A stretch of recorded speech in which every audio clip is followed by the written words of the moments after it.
Hello बच्चों, क्या हाल चाल। तो स्वागत है आपका एक और नए वीडियो में। तो बच्चों, इस वीडियो में हम पढ़ने वाले हैं कुछ बेसिक एग्जाम्पल क्लास 6 मैथमेटिक्स के, वो भी अनुपात और समानुपात के। तो बच्चों, कल की वीडियो में हमने अनुसमानुपात यानी कि प्रपोर्शन के का कुछ बेसिक जानकारी ले ली थी, कि समझ लिया था कि समानुपात क्या होता है, उसको कैसे डिनोट किया जाता है। अगर वो कल की वीडियो आपने नहीं देखी है तो सबसे पहले वो वीडियो देखें, और उसका लिंक मैंने डिस्क्रिप्शन में दे दिया है। और आज की इस वीडियो में हम लोग हल करने वाले हैं क्लास 6 के कुछ बेसिक एग्जाम्पल एनसीईआरटी बेस। तो चलिए बिना किसी देरी के वीडियो की शुरुआत करते हैं।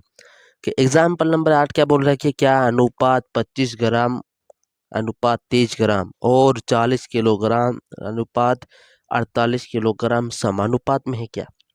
देख लेते हैं कि पहले क्या लिखा है, 25 अनुपात 30, वो भी ग्राम में, और इधर है 40 अनुपात 48। अब आप बोलोगे क्या सर, इसकी यूनिट अलग है, इसकी यूनिट अलग है, इसकी यूनिट तो सेम करनी पड़ेगा। तो बच्चों, एक बात मैं आपको बता दूं समानुपात के बारे में। अनुपात में क्या होता है कि हमको यूनिट सेम करनी होती है, लेकिन समानुपात में ऐसा कुछ नहीं है। समानुपात में क्या है, इसका मतलब क्या था कि जो संख्या समान अनुपात में है, हमको देख करना है, हमको ट्राई करना है, हमको चेक करना है कि ये संख्या समानुपात में है कि नहीं। ठीक है ना। यानी कि अगर देखो, एक संख्या ये है और एक संख्या ये है, ये दोनों के अनुपात में, तो इनका ना इनकी यूनिट सेम होनी चाहिए। ठीक उसी प्रकार 40 किलोग्राम और 48 किलोग्राम की यूनिट भी सेम होनी चाहिए। लेकिन ऐसा नहीं है कि इसकी यूनिट और इसकी यूनिट सेम हो, ये अलग अलग भी हो सकती है। ठीक है ना। तो इसमें इसका क्या करना है कि ये देखना है कि समानुपात में है कि नहीं है। देख लेते हैं। अगर इसको हम काटेंगे 5 के भाग से, तो ऊपर आएगा 5, नीचे आएगा 6, यानी कि 5/6 इसका आंसर आएगा। और इसका आंसर क्या आएगा, ये 4 के भाग से डिवाइड होगा ना, तो ऊपर आएगा 10, नीचे आएगा अनुपात में 1 और 2, 12। और इसको हल करेंगे 2 के भाग से, तो ऊपर आएगा 5 और नीचे आ जाएगा 6। ठीक है ना। यानी कि इसका रेशियो 5/6 और इसका रेशियो 5/6 बराबर में है। इसीलिए कि हम कह सकते हैं कि ये दोनों संख्याएं आपस में समानुपात में हैं। ठीक है। अब अगला प्रश्न क्या बोल रहा है कि क्या 30, 40, 45 और 60 समानुपात में।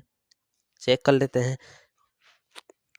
30/40 बराबर 45/60। अब ये जो समानुपात का चिन्ह है ना, इसे तो हम लिखेंगे ऐसे 4 डॉट से, लेकिन जब पढ़ेंगे ना, तो पढ़ने में क्या बोलेंगे, बराबर बोलेंगे। ठीक है ना। जैसे बोलता हूँ 30/40 बराबर 45/60। ठीक है। अब चेक कर लेते हैं कि संख्या समानुपात में ही नहीं है। पीछे वाले 0 को 0 से काट दो, तो नीचे आएगा 3/4 और बराबर में आएगा 15 के भाग से डिवाइड कर दो, ये भी आएगा 3/4। यानी कि ये संख्याएं जो हैं वो समानुपात में हैं। ठीक है बच्चों। अब अगला प्रश्न क्या बोल रहा है कि क्या 15 सेंटीमीटर का 2 मीटर से।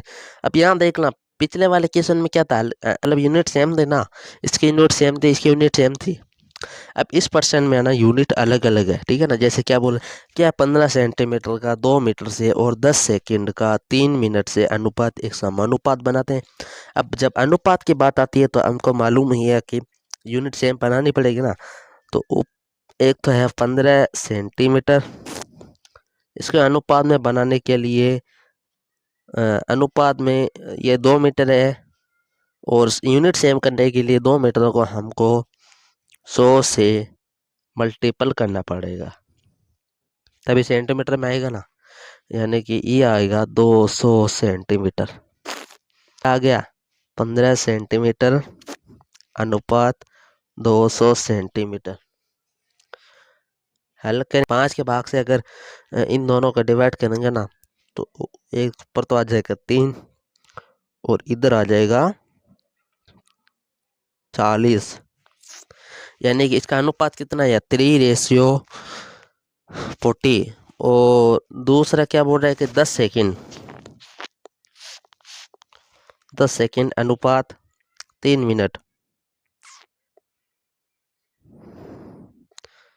3 मिनट को हम सेकेंड में चेंज करें तो 60 से गुणा करने पड़ेगा ना। तो ऊपर कितना है यार, 3 को 60 से गुणा करेंगे तो 180, 180 सेकेंड। और इधर क्या है, 10 सेकेंड है ना, इधर है 10 सेकेंड अनुपात 180 सेकेंड। अब 0 से 0 डिवाइड काट दो, यानी कि आंसर आया 1:8। अब देखो ऊपर है 3:40, नीचे है 1:8। क्या ये समानुपात में है क्या, नहीं है ना। तो हम लिख देंगे कि 3:40 इज नॉट इक्वल टू 1:8। ठीक है ना। यहाँ तक अगर वीडियो समझ में आए तो वीडियो को लाइक कर देना, चैनल बनाए तो चैनल को सब्सक्राइब जरूर कर देना। फाइनली हम मिलते हैं प्रश्नावली 12.2 के साथ अगले वीडियो में। तब तक के लिए बाय बाय, थैंक यू।